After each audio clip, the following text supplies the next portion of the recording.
Sanwanani guys, welcome back to yet another episode review of Married at First Sight Season 1, Episode 2.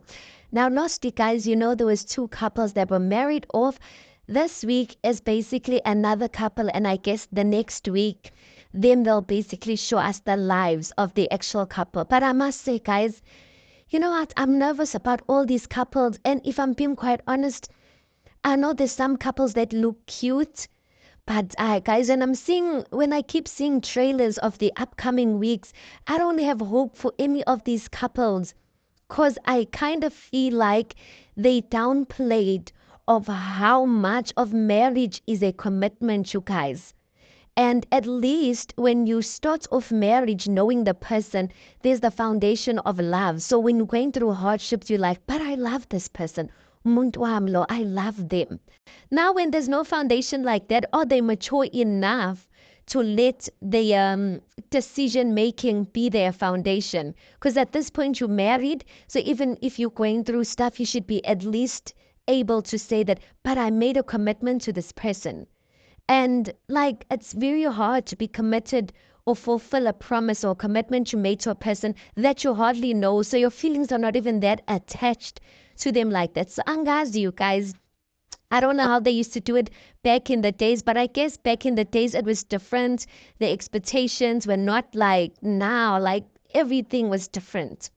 So guys, the first couple that basically got matched together is Tepo. She's 28 years old and she's a marketing specialist.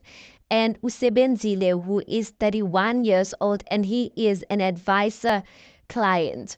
So they were matched together when Tepo, the girl, got to meet her family. Her family at first was a lot like they were hesitant about that decision that she's making, but eventually, guys, they came. They came and supported her, and you know what? They were so happy for her. I love that, especially Buitepo's cousin, you guys. The way she was so like genuinely, when it was like by the wedding, she was genuinely happy for her. And then Usebenzile, the guy, his friends were also like chilled. Obviously there's that shock. Hi, but like out of the blue, like how are you getting married? The shock was there on both sides, but overall they really have supportive structure, supportive friends, and supportive family. So according to me, I really do think the guy meets the girl's expectations, what the girl said she wants out of a guy, like tall, dark, handsome, having a beard, like Usebenzile, like basically ticks all of those boxes. And I also feel as well, the girl also he meets the criteria that the girl said that he said he wants. So I generally feel like on paper, and I'm saying on paper, you guys, because paper and like actually living with one another can be different things at times. Because sometimes we think we know we want, sometimes we think we know who we are, Gantia. It's not like that. So anyway, they meet one another's expectations. They look physically good together.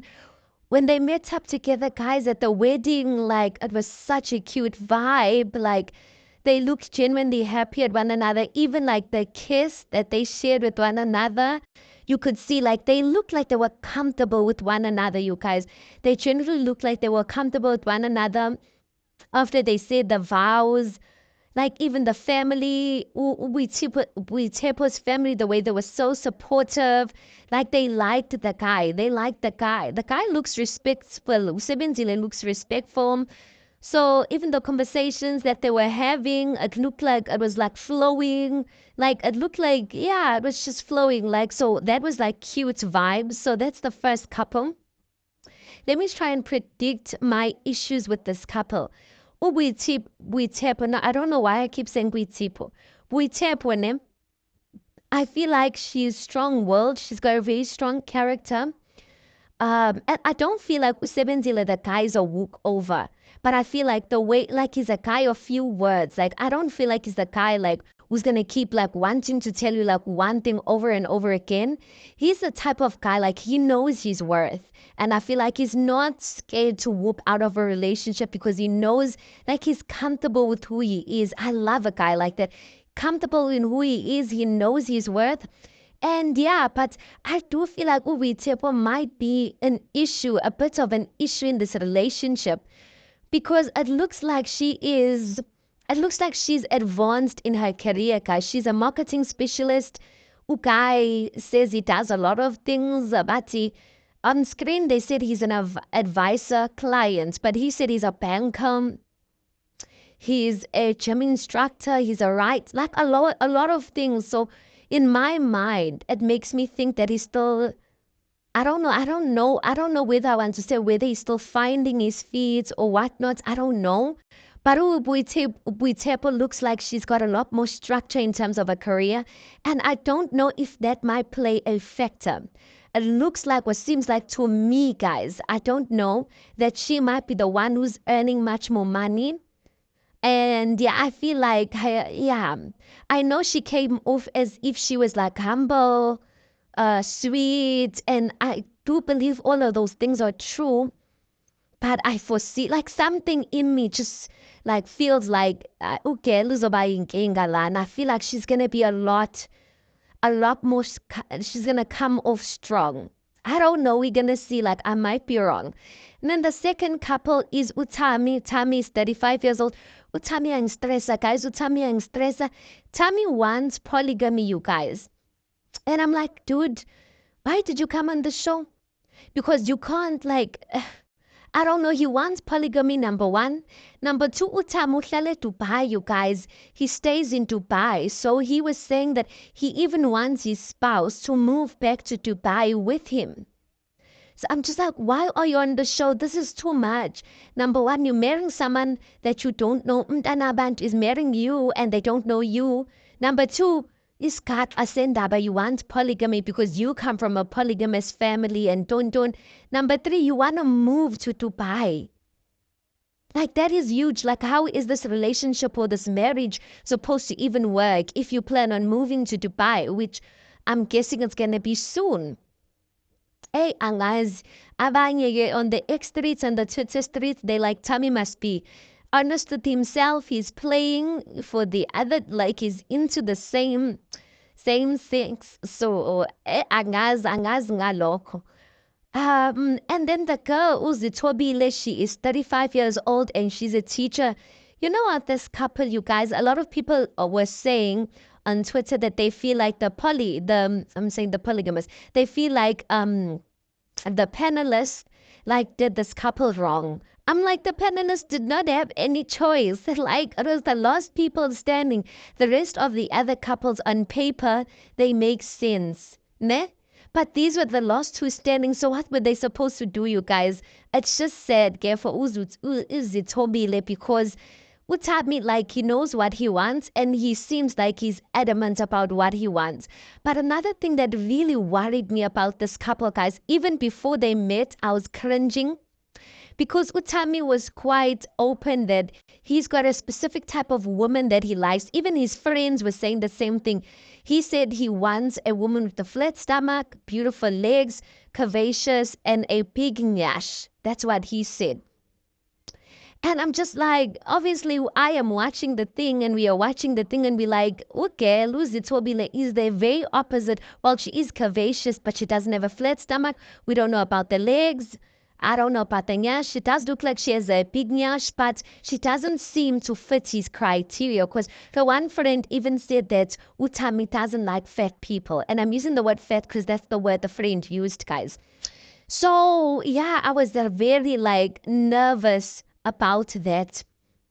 And then Uzitobile Yena, she's into your tall, dark, and handsome type of guys.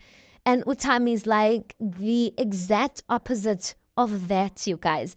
Another thing that really worries me about is Uzitobile. Her longest relationship is 3 to 4 months, guys.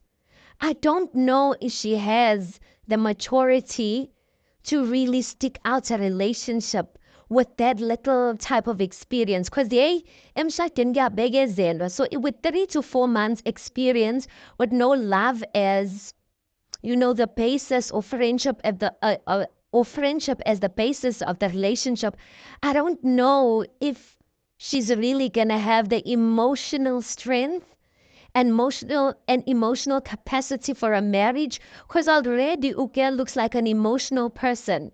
So I don't know. Oh, you guys.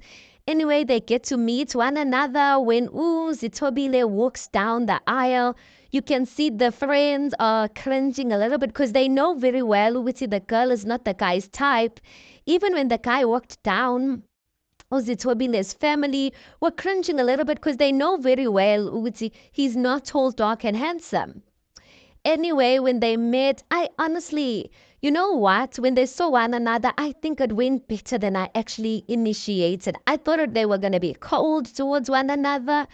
Yeah, I don't think it went bad as I thought it was gonna be. They were cordial, and I don't feel like I don't feel like Uzutobile picked up that she was not Tammy's type, and I also don't feel like Tammy picked up that Uzutobile was not his type or not her type. I'm getting confused now. But anyway, yeah, guys, they exchanged their vows. It looked cute there. And then when the officiator of the marriage said you may kiss your bride, I was just like, hi, hi, hi, hi. Guys, Uzitobile doesn't know how to kiss. What kiss was that? Hi, bo, Uzitobile, maybe it's that 3 to 4 months experience. Hey, girl doesn't know how to kiss. The guy was zammering to do French kiss. Hi, yeah, umba. Umba is the only thing she knows. Even when they were like often they had walked away from the ceremony and they give them time to be alone. The guy Utami asked for a kiss. She didn't know how to kiss, you guys. I don't know if I'm a nails, but I'm like, no, girl doesn't know how to kiss, and girl is inexperienced, and it's okay. It's okay to be inexperienced as long as the person is going to be patient with you. So in a way, when they meet and they're sitting together, utami out offloads this card asako wuti the Dubai don't wuti he plans on staying in Dubai, he wants to take his spouse to Dubai.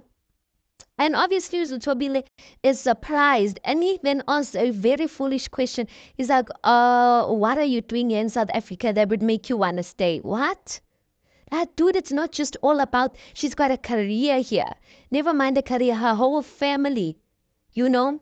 So she does respond and she says, no, I've got my family here. And he's like, no, but I'm your family now and whatnot. I'm just like, dude, like, calm down. And then she ends up saying, we'll speak about this later. Then they get to know one another. And yeah, but I don't think it went down as bad as I thought it was. I appreciate that Utami, though she was not his expectation and his type, he was still respectful towards him, and vice versa. Anyway, guys, we will see next week. But of course, next week we'll see the real ish of what's really gonna happen with these couples. I don't know, you guys. I feel like even our society as South Africa, we have grown so much. We are not as cultured people as before. So I feel like people who are cultured are a lot more receiving of this type of setup of arranged marriage, and are a lot more capable of making arranged marriage work. But in this day and age, guys, we've adopted so much of overseas type of lifestyle, and a lot of things have advanced. So I really don't know. I hope that some of these couples are going to last, but I really don't know. I'm also curious if they really did sign a marriage certificate, because imagine just getting divorced in Jeganjalo. But anyway, maybe that is one of the things they had signed up for. Guys, tell me, what did you think of episode 2 of Married at First Sight Mzansi? Please do make sure that you like the video. Please do subscribe. It is absolutely for free of charge, and I'll see you on the next one.